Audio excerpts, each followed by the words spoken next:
Children's charity Childline has been heavily criticised recently for giving teenagers who think they may be transgender potentially dangerous advice. Childline provides UK children up to the age of 19 with counselling and advice, and concerning messages have been found on the charity's forums, for example, suggesting girls as young as 14 should administer hormone blockers without telling their parents, and there hasn't been any moderator stepping into those forums. So, James Esses is a former volunteer Childline counsellor. He joins me now. James, welcome to the show. Thank you, Andrew.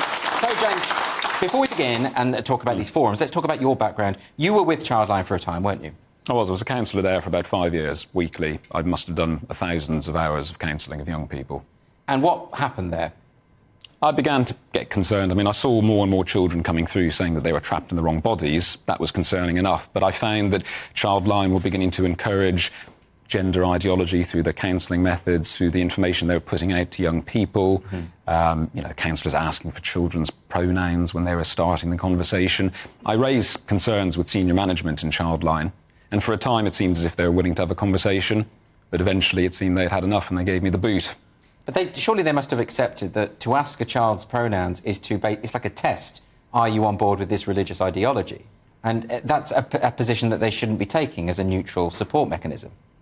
Well, quite right, but they don't seem to accept that. They're meant to be non-partisan, and yes, I would go in for counselling sessions and see posters from Stonewall, for example, plastered all over the walls. I know that Stonewall have had a real hand in developing some of their training materials, some of their website materials as well. Yes. So they seem to be enthralled to this ideology. But this is very strange, isn't it? Because even in the concept of being born in the wrong body, that's something that many trans organisations now reject. You know, it's something that for a while it was promulgated, but then even Mermaids came out and said that's not true. So why is that idea being passed around still? It's bizarre. You know, we know that gender dysphoria is a mental health condition. Childline is meant to be a neutral, explorative counselling service for children with, including mental health conditions, and yet they seem to be content to push this idea that it is possible to be trapped in the wrong body. And of course we've had Mermaids, which is a trans children's charity. They have been investigated because there have been some forums relating to Mermaids where they were advising children to use breast binders, for instance, which can cause serious physical damage. So this seems to be something that it's almost like adults imposing an ideology irrespective of child safeguarding.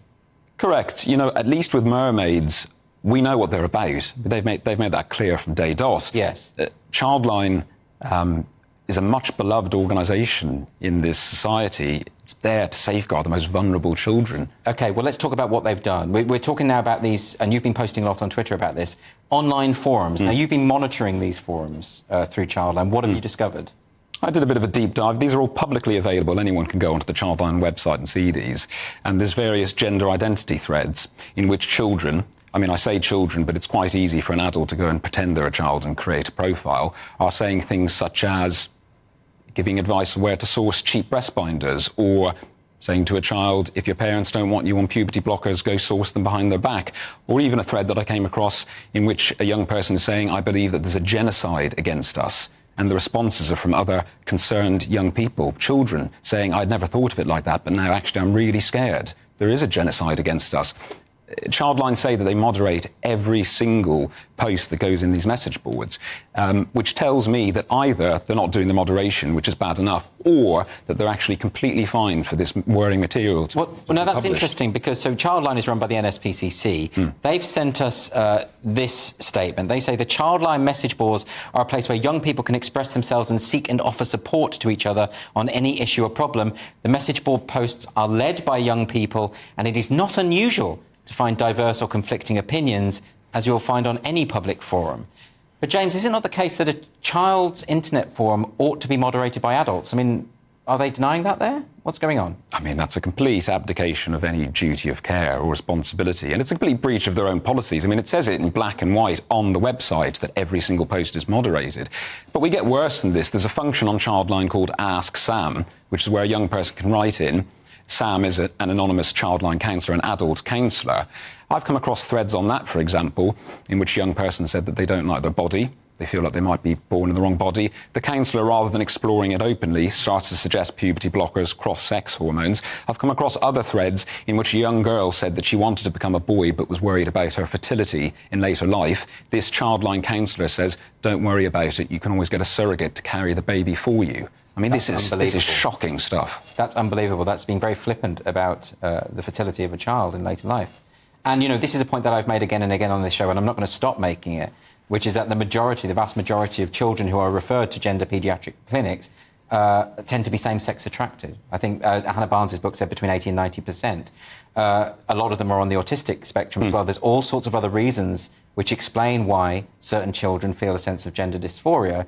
So why aren't gay rights groups outraged about this? Because what we're effectively seeing is people fixing gay people through medicalisation.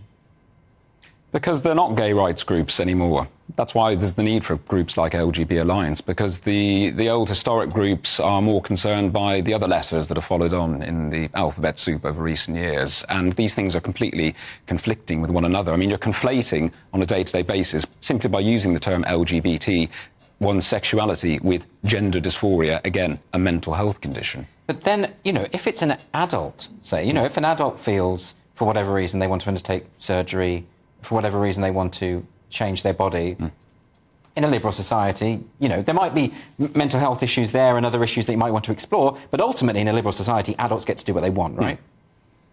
Yes, which is why I've never said that I would call for a ban on all of these surgical procedures or medical procedures for adults. But for children, it's completely different. And, I mean, it's a strange place we live in.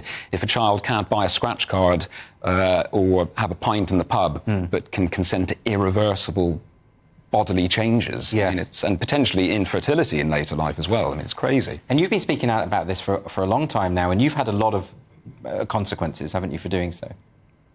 I have. I was doing a master's degree in psychotherapy. I was 3 years into this, on the cusp of setting up a private practice, and I was expelled over an email.